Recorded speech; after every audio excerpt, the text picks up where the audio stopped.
The video game industry has been in shambles over the past couple of months, and just recently we had the whole Helldivers 2 controversy with the PSN requirements and Sony, yes, ultimately walking back on them, which was a win for gamers, but now apparently we are hearing that one of their community managers, Spitz, has been fired. I have a few different things to show off, but before we get into the topic, if you enjoy the content I create, check out the links in the description, follow me on social media, and consider supporting through Patreon or through YouTube memberships. Now, they really failed to respond to consumers in an appropriate way when we were all freaking out over the PSN requirements and people were just generally unhappy, and of course this game ended up accruing hundreds of thousands of negative reviews in only a few days, but now we're finding out that Spitz, one of the community managers, has appeared to have been fired by Arrowhead Game Studios. In the Helldivers 2 Discord, Spitz no longer has the community manager badge, and he's made a number of comments indicating he no longer has any kind of authority or leverage in the Discord and the game. As you can see, this is the community manager tab now, and he also did decide to remove it from his bio.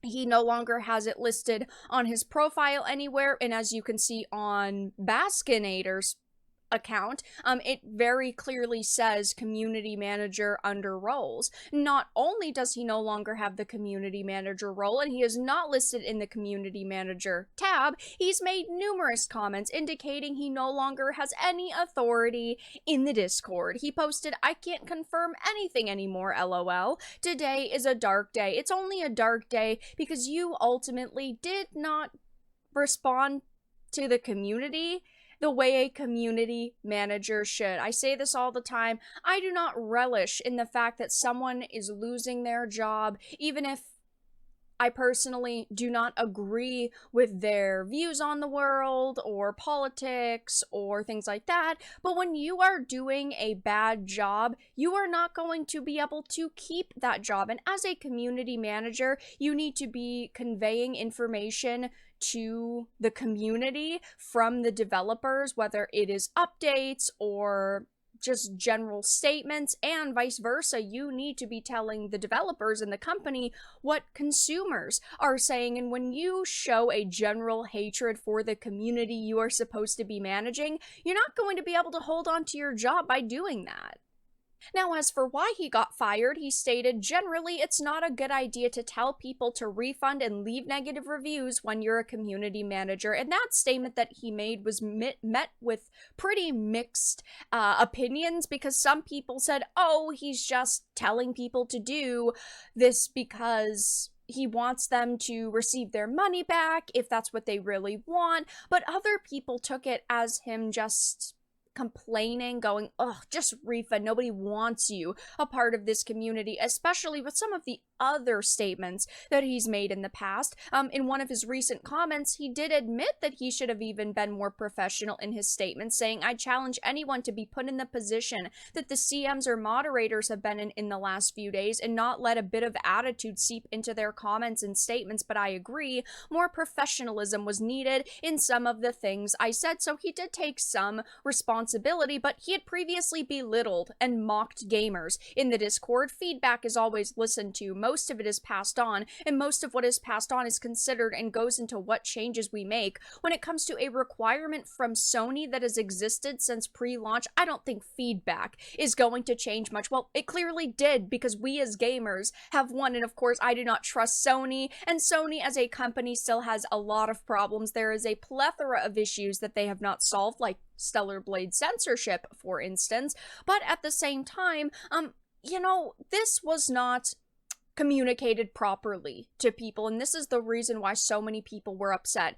Before launch, it wasn't really talked about publicly. After launch, it's not like they basically painted it on a billboard and said, "Hey, everybody, don't forget about this. It's gonna be in a few months." Like, they did not bring a lot of attention to this, and to be honest, as you skim the internet, you can't really find any mentions of them eventually requiring a PSN account to be connected. So they can say all they want. It existed since pre-launch because it did internally, but externally as customers, we were not told about this very clearly.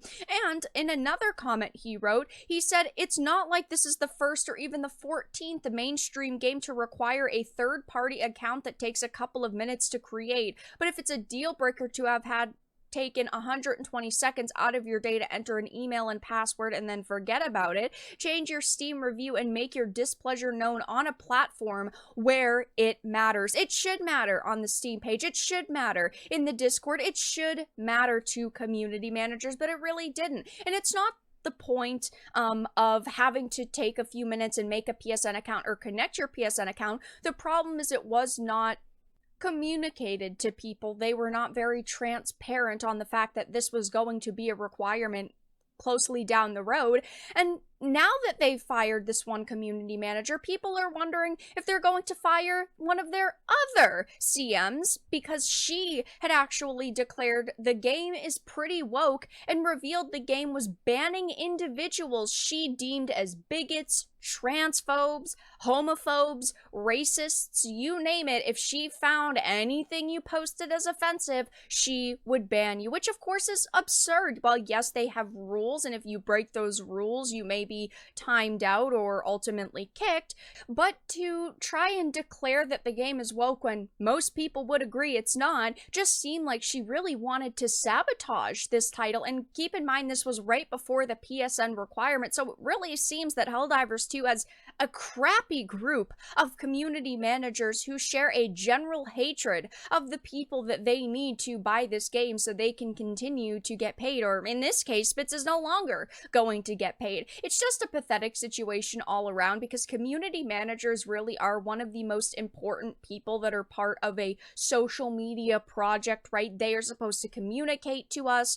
what's going on behind the scenes, if things are delayed or if things are not going the way the devs intended. And of course, they need to communicate our feedback to the developers themselves. And when you have community managers who just generally hate the people that they need to buy the game that they work for and the company they work for, it's just never a positive situation. So of course it will be interesting to see if we get any other information on this as to why Spitz was fired, but judging by the plethora of rude and demeaning comments towards gamers, and also telling people if you don't like it, refund it and go and complain somewhere else, it seems that the reasons why he was let go are pretty evident at this point. But that's all that I really had to discuss in this video. Let everyone know your thoughts in the comments down below. If you enjoyed this and of course found it important and informative, make sure to give it a like, share it, and subscribe to the channel. And of course, if you didn't, make sure to give it a dislike. I appreciate your support either way, but I will talk to you all again in the next video really soon.